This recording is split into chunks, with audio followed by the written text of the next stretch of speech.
Bem-vindos, seres noturnos. Está na hora de mais um de nossos encontros na calada de mais uma madrugada.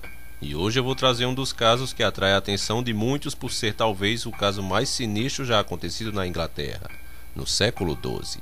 Se trata de um caso que pode se tratar de um mundo subterrâneo, uma dimensão paralela, alienígenas perdidos em nosso planeta, ou quem sabe, como diz os incrédulos, uma simples loucura de algumas pessoas. Sem mais demora, eu inicio o nosso quadro. A hora da meia-noite.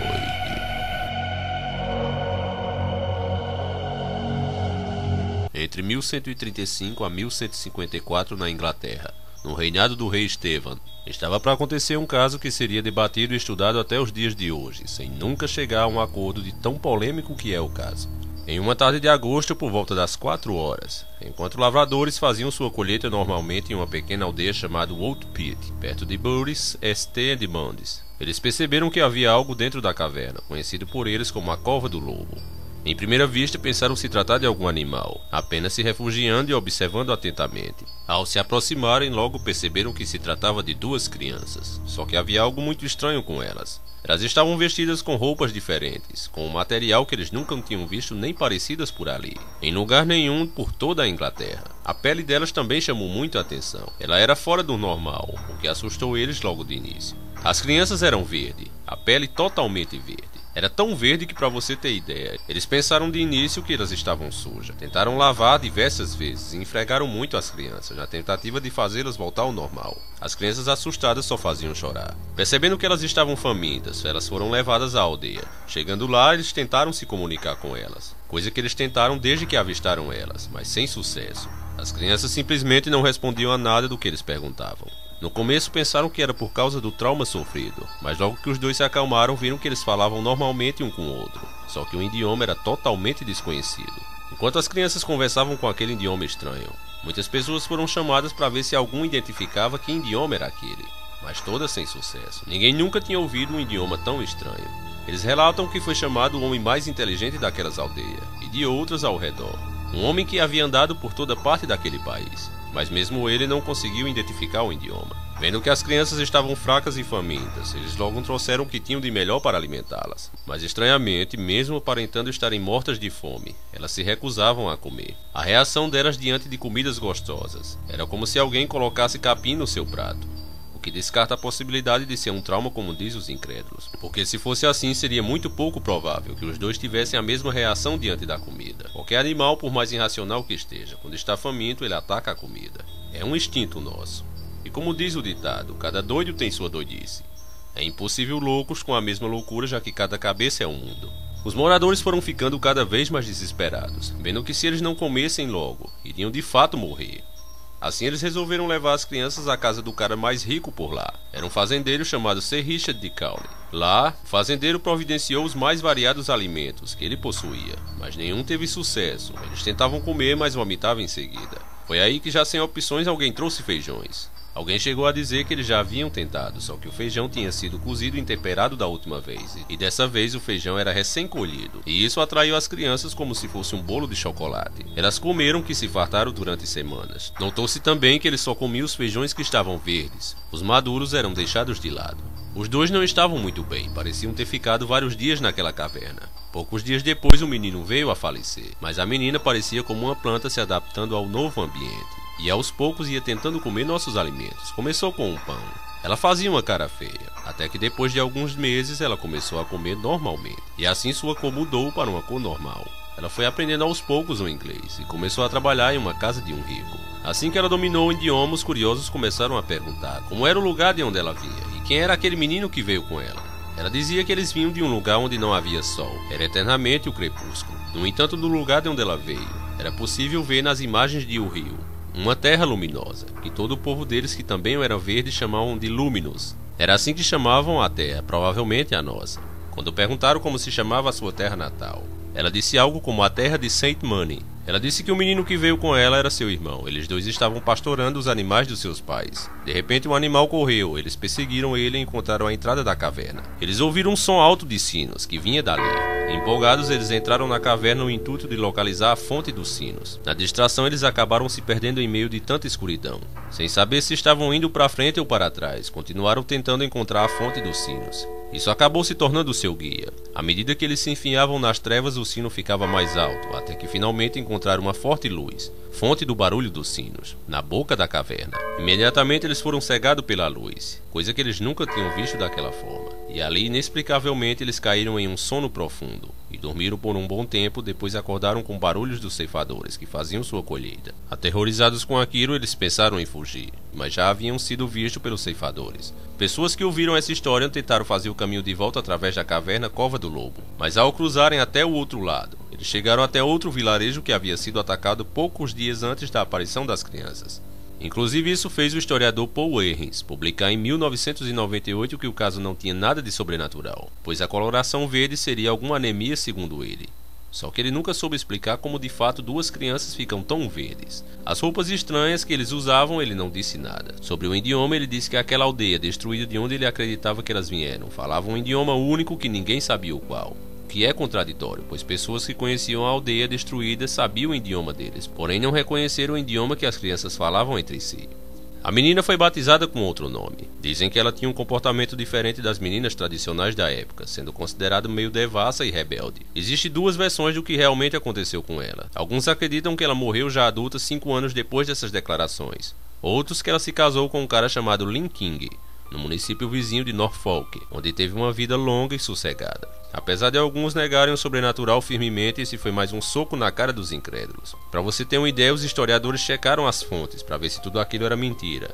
Só que eles quebraram a cara, porque duas versões da história eram do século XII, o que demonstrava claramente que o acontecido realmente foi pelaquela época. E para piorar a situação dele, os dois relatos batiam rigorosamente as duas versões, inclusive os detalhes, coisa rara de se ver quando duas pessoas fazem investigações isoladas. A primeira é de William de Newburgh, que viveu entre 1136 a 1198, um historiador inglês, e monge de Yorkshire. Sua principal obra foi a História Rerum Agricarum, uma coletânea antiga sobre a Inglaterra surgida em 1066 a 1198, na qual ele inclui a história do Green Children Woolpit, Crianças Verdes de Woolpit. A outra fonte é Ralph Coggeshall, que morreu em 1228. Ele foi o sexto abade de Abbey Coggeshall, em Essex, entre 1207 a 1218. Apesar de muitos dizerem que tudo é fantasia, esse caso tem muito mais provas do que a cidade de Troia, que até então era considerada como fábula. Aí um cara, armado com um poema, vai e acha a cidade lendária enterrada.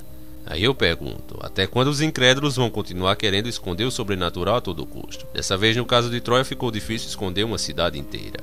Existem centenas de teorias que falam do caso das crianças verdes de Woolpit. Uma delas diz que as crianças vieram de uma dimensão próxima à nossa. Eles caíram aqui acidentalmente, talvez por uma abertura no espaço-tempo, causada até mesmo por algum evento colossal do universo, como do tipo a destruição de uma estrela ou o surgimento de um buraco negro. A teoria diz que quando isso acontece, distorções nas dimensões acontecem, e ninguém sabe onde esses portais se abrem de repente, por alguns segundos, depois somem. Outros acreditam que as crianças vieram de algum planeta parecido com a Terra, e de alguma maneira caíram aqui ou foram guiados por alguém que queria tirá-las de lá por algum motivo. Alguns chegam a afirmar também que eles seriam habitantes de Marte, isso mesmo, do planeta Marte, e vieram sem saber que faziam parte de uma civilização já extinta há milhares de anos atrás. Isso antes do planeta Marte mudar o seu clima e tornar a vida insustentável. Eles teriam feito essa viagem sem saber por algum portal tridimensional, parando muitos anos no futuro, aqui no nosso planeta.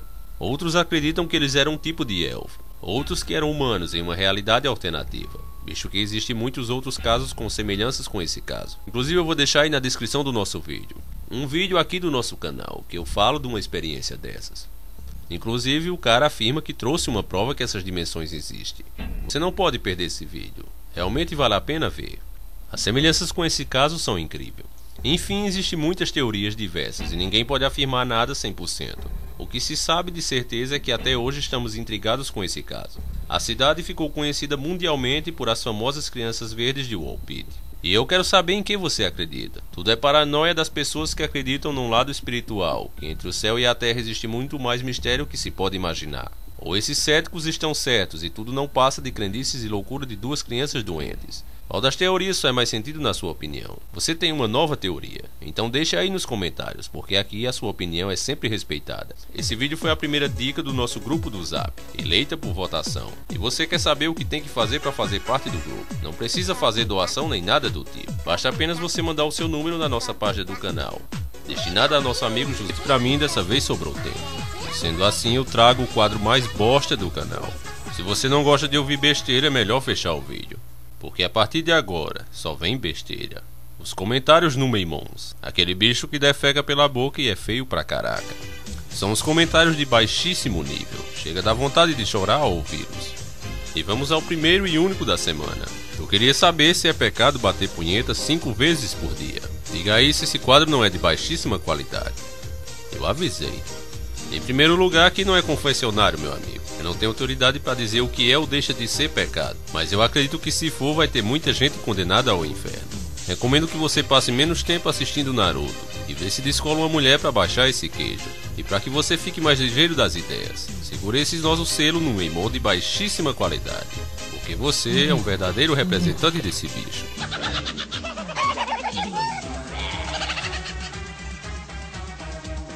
E agora vamos trazer os barras pesadas. Eles que são menos importantes que a mosca de cima do cocô do cavalo. Os intelejumentos.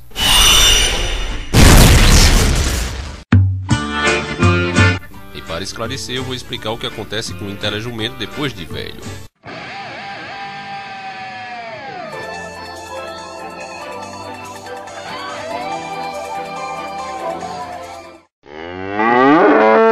Ele vira um boi velho. E como aqui nós temos a educação, primeiro os mais velhos. Então vamos ouvir esse burro velho.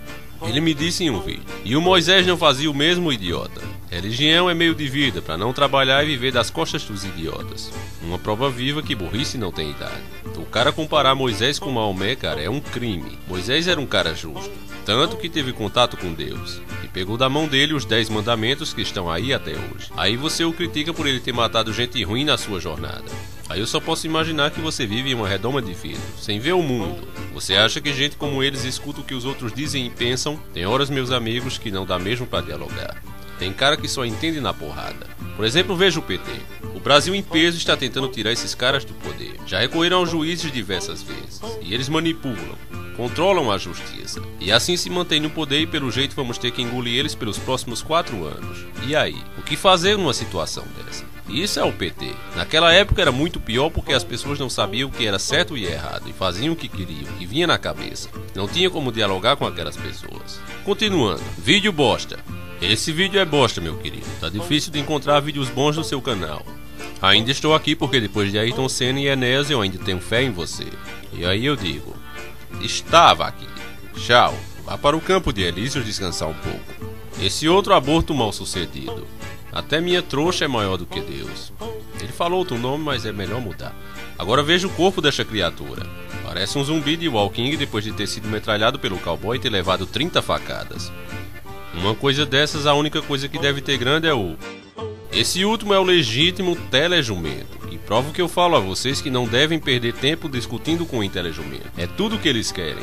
Esse cara chamou barbaridades com o nosso Salvador. Chegou ao ponto de dizer que Jesus era analfabeto. A demência desse estrupício é tanta. Como Jesus ia ler as escrituras como relata na Bíblia se ele fosse analfabeto? E a inteligência dada a quem tem o Espírito Santo, meu amigo, não tem comparação com a de um estudioso. O cara pode estudar 500 anos e nunca vai compreender o que ele está falando. Coisa que ele disse há tantos anos atrás estão se realizando hoje. O cara segue com outras barbaridades e isso deixou a família encarando puta da vida com esse cara. Aí eu fui dar uma olhada no perfil dele e olha aí. Comprovem com seus próprios olhos o que eu estou dizendo. Vocês estavam discutindo com isso. Se não for um cara de 15 anos, ele tem uma mentalidade no mínimo de 12. Então, pessoal, não discuta. Deixa eles falarem as merdas deles, que logo eu darei a eles o tão merecido diploma de jumento que eles tanto fizeram para receber. É reconhecido por nós da família encarando o sobrenatural que você é formado em imbecilologia com mestrado em estupidologia. E como reconhecimento da sua vasta capacidade de ser um alienado, o premiamos com esse diploma uma passagem só de ida para o campo de Elísio. Com esse diploma agora eles podem ser... de melhor qualidade. Eu acredito que isso tenha sido justo. É justo, é muito justo, é justíssimo. Um abraço e até a próxima. Sempre encarando o sobrenatural.